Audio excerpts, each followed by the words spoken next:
Quem nos separará? Quem vai nos separar do amor de Cristo? Quem nos separará? Se Ele é por nós, quem será contra nós? Quem vai nos separar do amor de Cristo? Quem será? Nem angústia, nem a fome, nem nudez ou perseguição, perigo ou espada, toda perseguição. Quem nos separará? Quem vai nos separar do amor de Cristo? Quem nos separará? Se Ele é por nós, quem será contra nós? Quem vai nos separar do amor de Cristo? Quem será? Nem a morte, nem a vida, nem os anjos dominações, presente nem futuro, poderes nem pressões. Quem nos separará? Quem vai nos separar do amor de Cristo? Quem nos separará? Se Ele é por nós, quem será contra nós? Quem vai nos separar do amor de Cristo? Quem será? Nem as forças das alturas, nem as forças das profundezas, nenhuma das criaturas, nem toda a natureza. Quem nos separará? Quem vai nos separar do amor de Cristo? Quem vai nos separar? Se Ele é por nós, quem será contra nós? Quem vai nos separar do amor de Cristo? Quem será? Este cântico se inspira na carta de São Paulo aos Romanos, no capítulo 8, versículos de 31 a 39, o apóstolo que se interroga, que pergunta, mesmo vendo todos os sofrimentos da comunidade cristã, os sofrimentos dos primeiros cristãos, como eles sofriam, ele não deixa de pensar que nada pode os separar do amor de Cristo. E é Paulo quem está dizendo isso, né? Paulo, que a início era um perseguidor da fé, ele que foi para Damasco para perseguir os cristãos, e no meio do caminho ele escuta aquela voz que pergunta para ele: por que tu me persegues? Paulo sabia de verdade que quem perseguia a Cristo, perseguia a igreja, estava perseguindo a Cristo. Ele sentiu que havia uma identificação entre os cristãos perseguidos e Cristo mesmo, que a paixão de Cristo, de algum modo, estava sendo prolongada no sofrimento dos cristãos. E essa é uma coisa que a gente deve usar a favor da gente. Não é? Por isso Paulo vai dizer assim, que ele completa em si mesmo aquilo que ainda falta para ele compreender, né, dessa paixão de nosso Senhor Jesus Cristo. Então hoje a gente quer entrar também nesse mistério da vida cristã, que é mistério de sofrimento, que é também mistério de dor, que a gente tem que fazer contas com isso, mas sabendo que o sofrimento não é um sofrimento de uma pessoa que é solitária, é sofrimento de alguém que entra na comunhão com o seu Senhor, sabe que nada o pode separar do amor de Cristo. Quem nos separará? Quem vai nos separar do amor de Cristo. Quem nos separará? Se Ele é por nós, quem será contra nós? Quem vai nos separar do amor de Cristo? Quem será? No capítulo 9 do Evangelho de Lucas, terminando uma série de discursos, de palavras suas, Jesus vai dizer, isso também nós encontramos no Evangelho de Mateus, né, que o homem fiel, o homem prudente, ele é aquele que põe em prática a palavra de Deus e que constrói a sua vida sobre esta palavra. E é semelhante essa pessoa que é sábia, esse homem sábio, esse homem prudente, é semelhante a alguém que constrói, edifica a sua casa sobre a rocha. Ele diz que virão ventos, tempestades, tudo isso vai soprar contra a casa, mas a casa não vai ruir, a casa vai se estabelecer. Lembra que ontem ele falava do templo, né, que não ia ficar pedra sobre pedra, etc. Ou seja, todo o aspecto externo desse mundo, ele é passageiro, mas tem aquilo que fica, que é aquilo que a gente vai edificando com a sabedoria. Sabedoria é uma palavra que tem a ver também com sabor, de sentir gosto. Quando a gente sente o gosto, quando a gente faz uma experiência que é pessoal, porque eu não posso sentir o gosto de uma coisa por você, né? Só eu posso sentir o gosto, só eu posso saborear. Então a vida da fé não é você sendo arrastado porque alguém está naquele caminho, porque alguém foi, não é como a gente diz no ditado, não pode ser como Maria vai com as outras. É algo que você tem que fazer uma experiência, então você saboreia. Então a sabedoria nasce de um saber que é sabor, de algo que você realmente experimenta. E isso vai edificando o seu gosto, o seu saber, o seu existir. Então isso ninguém pode arrancar de você. Então essa certeza de uma experiência feita, ninguém pode arrancar de nós. Então pode vir realmente tudo que tenta nos afastar desta pessoa que a gente descobre. Quem nos separará do amor de Cristo? E separar desse amor de Cristo, em primeiro lugar, não significa separar do amor que eu tenho por Ele. Lembra como a gente canta tanto no tempo da Páscoa essa palavra de São Paulo? Jesus me amou e se entregou por mim, os homens todos podem o mesmo repetir. Não temeremos mais a morte e a dor, o coração humano em Cristo descansou. Meu coração me diz, o amor me amou e se entregou por mim. Jesus ressuscitou. Então, quando a gente faz essa experiência de ser amado, São João vai dizer, nós o amamos porque ele nos amou primeiro. Então, quando a gente faz essa experiência de se saber amado por Deus, sente o amor dele na vida da gente, corresponde a esse amor também.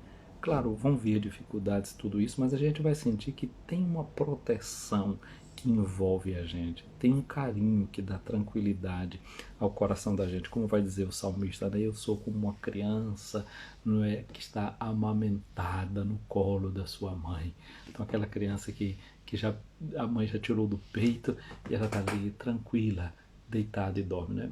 Mas o desleite, a amamentada também, que significa o desleite, né? Uma criança que já deixou de mamar, mas quando uma criança deixa de mamar, ela aprende a amar a mãe de uma forma diferente.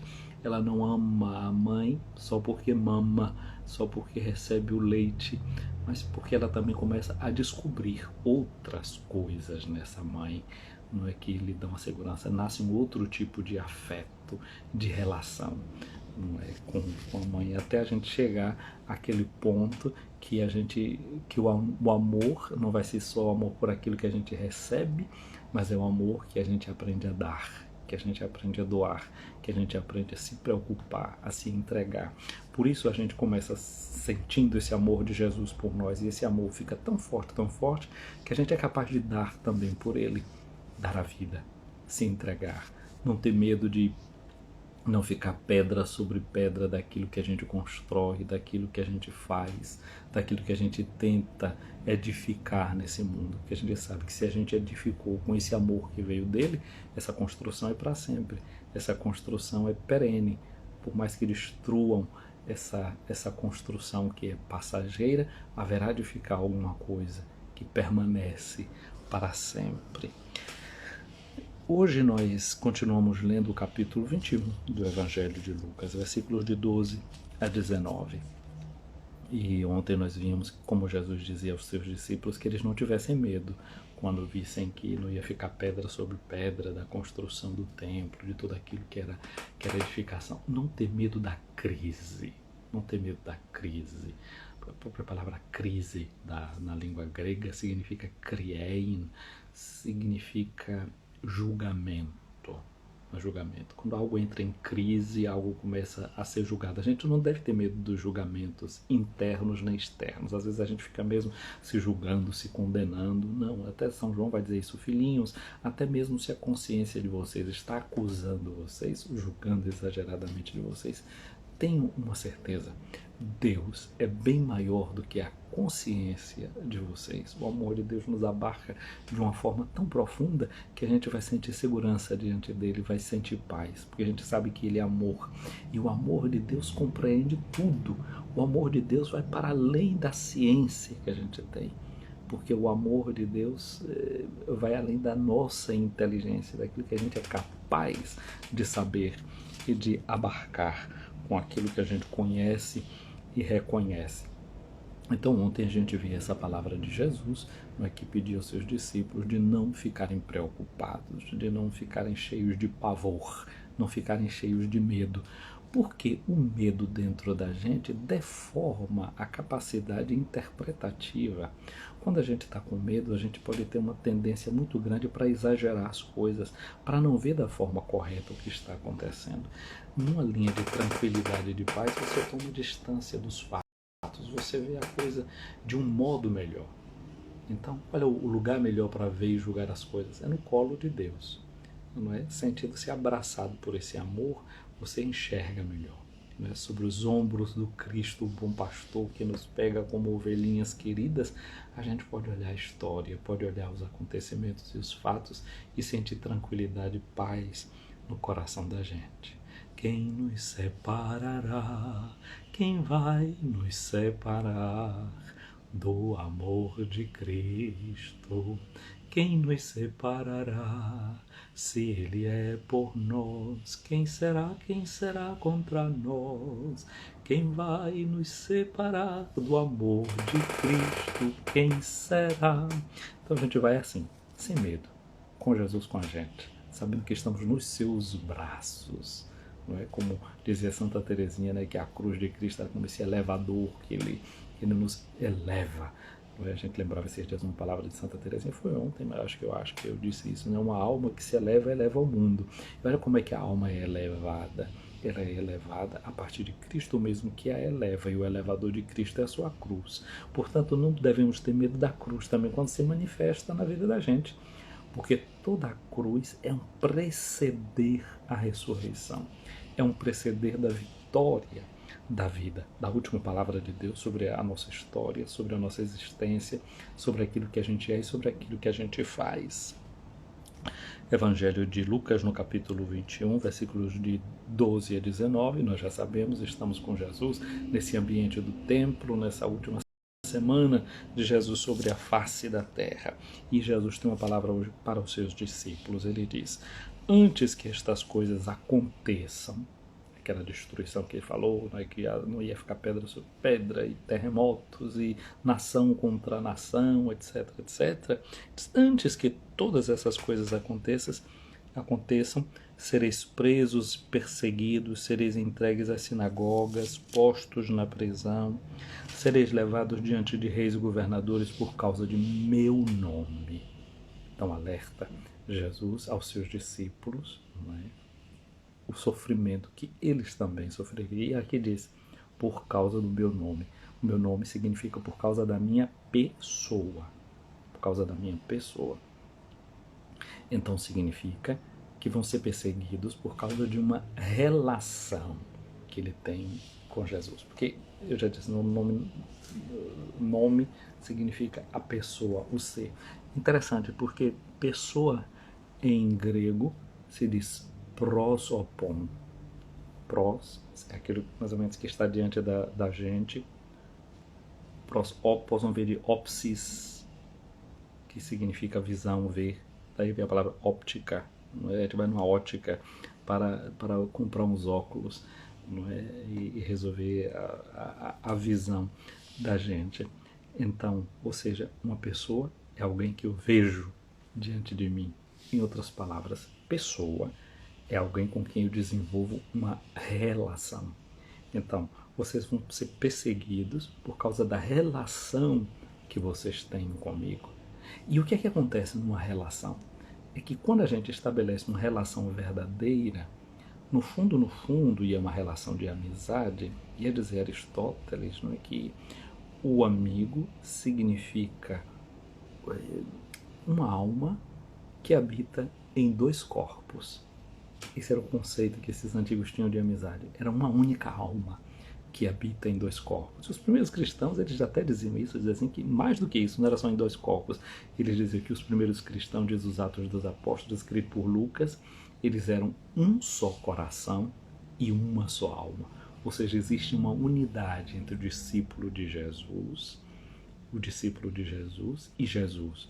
Ou seja, iam ser perseguidos por causa dessa unidade, dessa conformação, de a gente ficar muito parecido com Jesus. Não sei se você já notou, quando pessoas são muito amigas, de repente uma começa a ficar muito parecida com a outra no comportamento, às vezes até fisicamente. O marido e a mulher, depois de um certo tempo, eles ficam muito parecidos uns com outros. Quando existe o verdadeiro amor, começam a se assemelhar, começam a ficar parecidos. Então, dizer que alguém ia ser perseguido por causa do nome de Jesus aqui significa que vai haver uma identificação tão grande que vão perseguir esse cristão porque ele tem aquelas mesmas características de Jesus, o que São Paulo diz: tenham em vocês os mesmos sentimentos de Cristo Jesus.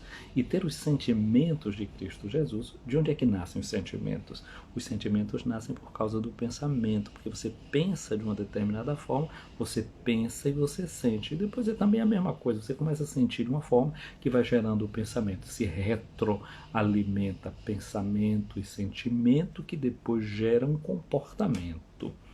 Não é porque eu penso assim, eu sinto assim, eu ajo dessa maneira, né? Você está com medo você só faz, é um sentimento, você faz duas coisas, ou você agride ou você foge, ou você ataca ou você foge. O comportamento é de fugir ou de agredir, de atacar. Mas por que você vai fazer isso? Por causa do sentimento. E de onde é que nasce muitas vezes o sentimento? Por causa de um pensamento que você tem. Isso vale em sentido negativo e vale também no sentido positivo.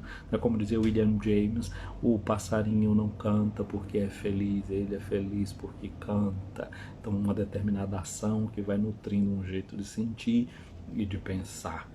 Então isso vai se retroalimentando. Portanto, o pensar como Jesus, o sentir como Jesus, nos leva a agir como Jesus. Agora, o agir de Jesus foi um agir que foi muito complicado. A gente viu como foi que ele agiu no templo dias antes aqui, expulsando os vendilhões, dizendo que eles tinham feito da casa de Deus uma casa de ladrões, etc. Uma palavra dura, uma palavra forte, uma palavra que denunciou, uma palavra que não tinha medo algum.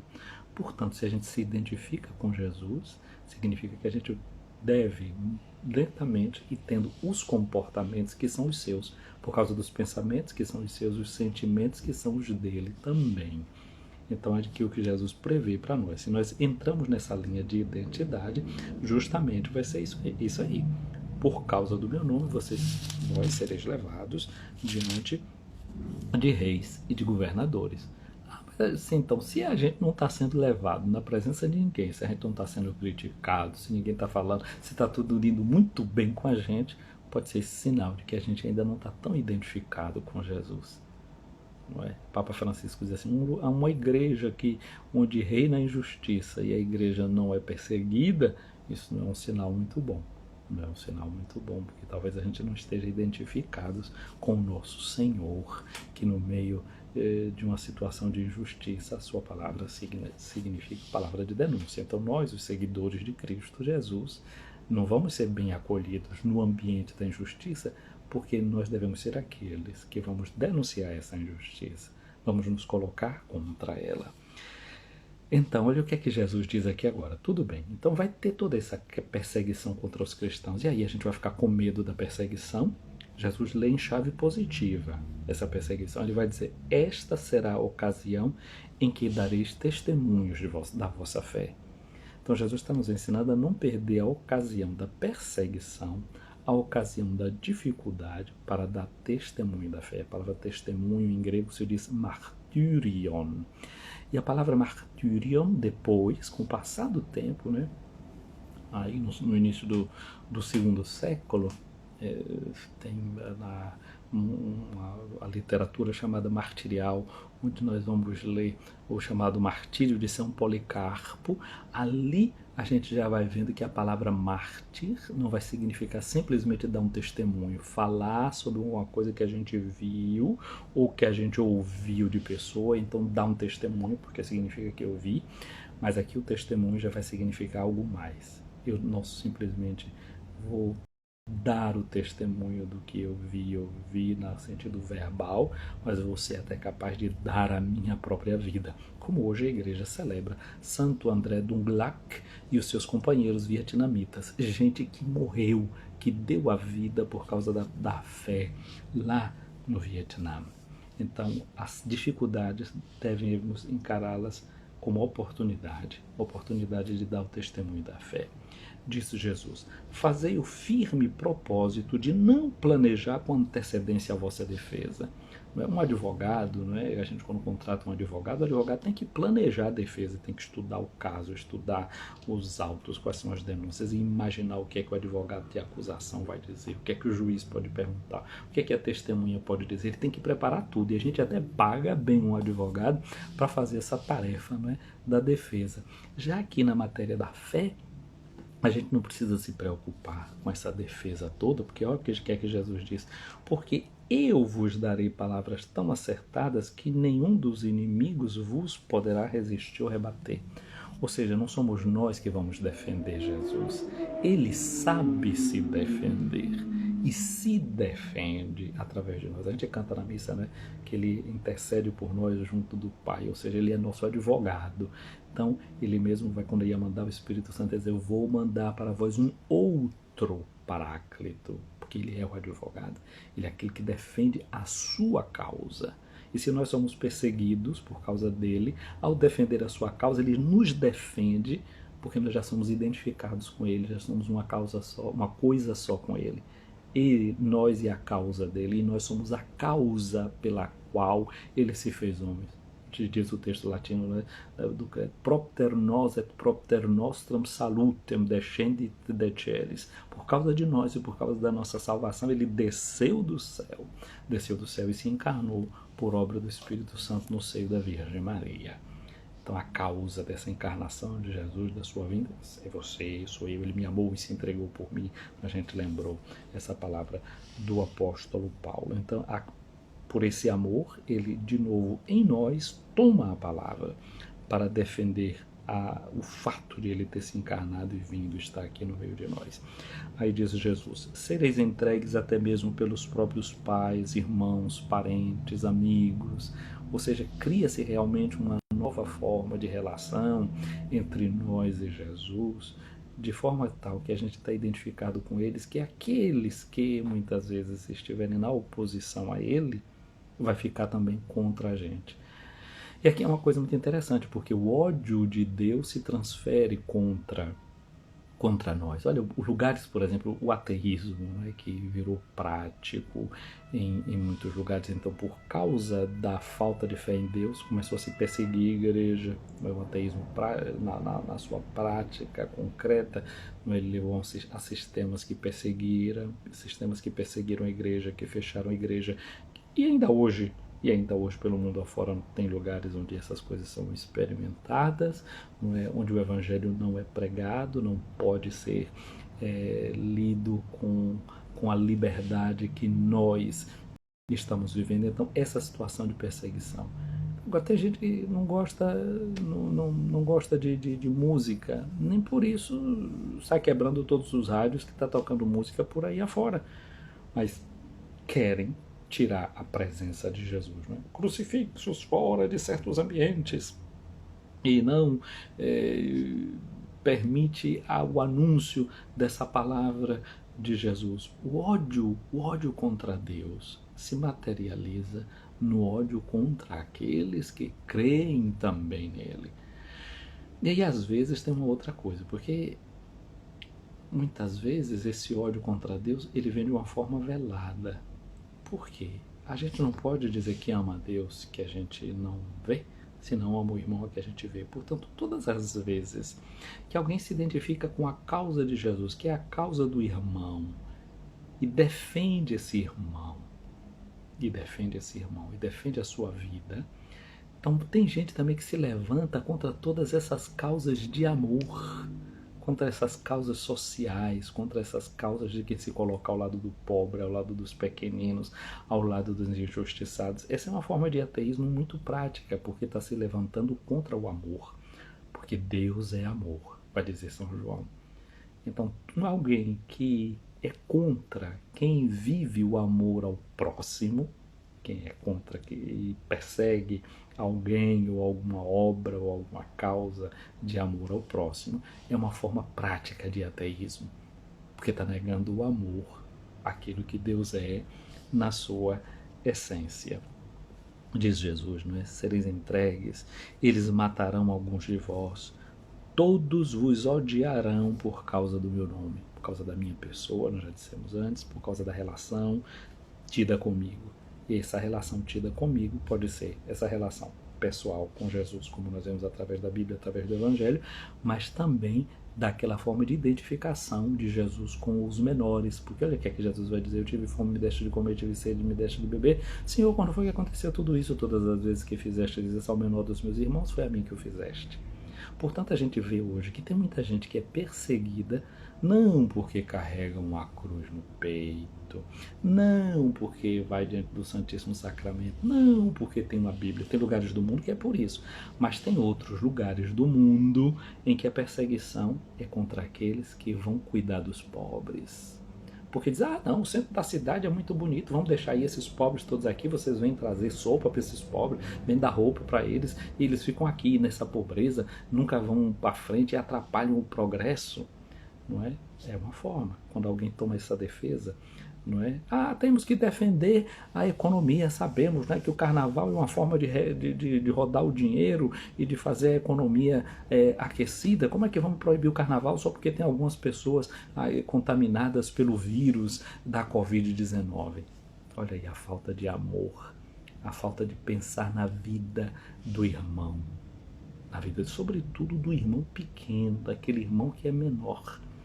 Aí temos aqui Jesus que diz: é permanecendo firmes que ireis ganhar a vida.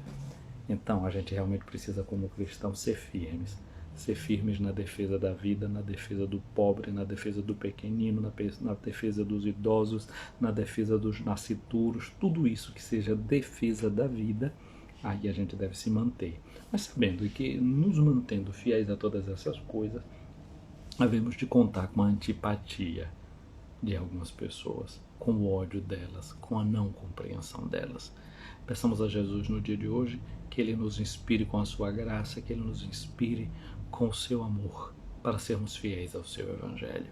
Gente querida, que o Senhor nos ajude a nos manter firmes e assim perseverantes, salvemos a nossa vida, mas sobretudo salvemos também a vida dos outros, porque salvando a vida dos outros, nós salvaremos também a nossa. O Senhor esteja acima de ti para te proteger, à tua frente para te guiar, atrás de ti para te defender, ao teu lado para te acompanhar, dentro de ti para te abençoar. Que a benção de Deus Todo-Poderoso, Pai, Filho e Espírito Santo desça sobre ti e permaneça para sempre.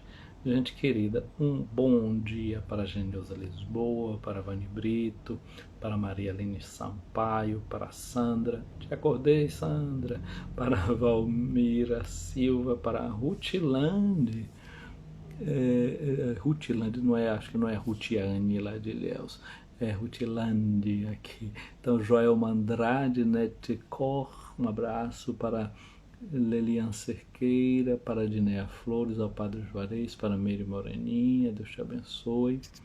Quem é mais que tenho aqui? Para Zenaide Damasceno, bom dia. Para Irmã Marta, um abraço, Irmã Marta, é alegria te ver aqui. Um abraço para Eneide Silva. Então, gente, eu vou salvar aqui agora.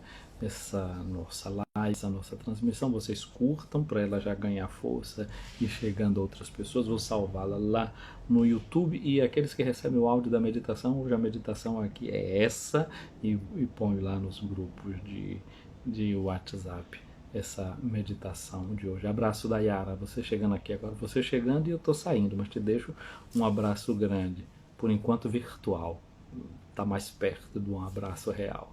Um abraço para vocês, fiquem com Deus. Bom dia, bom dia.